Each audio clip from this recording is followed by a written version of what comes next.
Inaprubahan na ni Senate President Francis Chis Escudero ang mga dagdag na pinapasabina ng Senate Blue Ribbon Committee para sa pagpapatuloy ng investigasyon sa mga anomalyang flood control projects sa bansa. Si Daniel Manalastas sa report.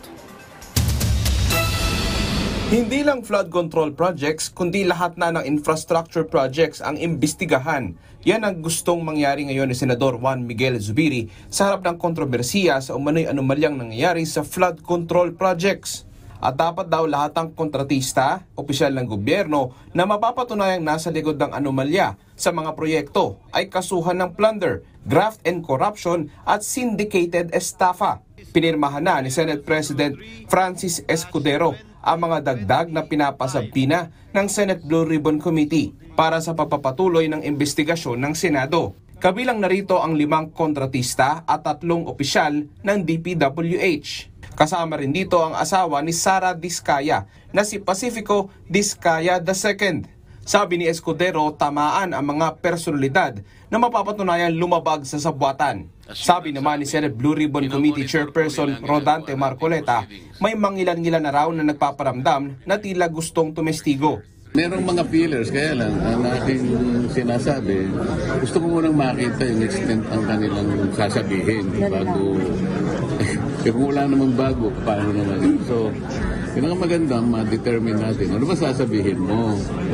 Meron ka bang ituturo? Magtatapat ka ba? Pagkatapos, saka natin titimbangin.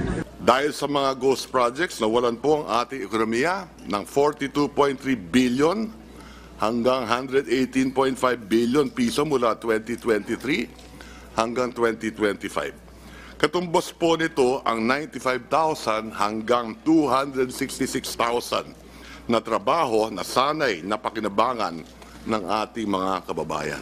Yan naman ang malaking halagang nawala raw sa ating ekonomiya dahil sa mga ghost projects na sinabi ni Finance Secretary Ralph Recto nitong Martes sa harap ng mga senador. Sabi ni Senador Panfilo Lacson, kung ganito kalaki ang lugi sa ating ekonomiya at hindi mapapanagot ang mga responsable, maituturing daw itong malaking krimen sa taong bayan.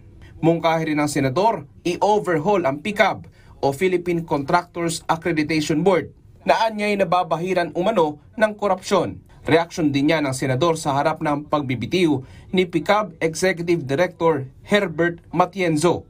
Si Senador Erwin Tulfo naman naniniwalang maaaring maging oportunidad ito na hikayatin ang mga nasibak o nagbitiw ng mga opisyal na magsalita at maging testigo sa lahat ng magiging investigasyon tungkol sa mga palyadong proyekto ng DPWH. Daniel Manalastas para sa Pambansang TV sa Bagong Pilipinas.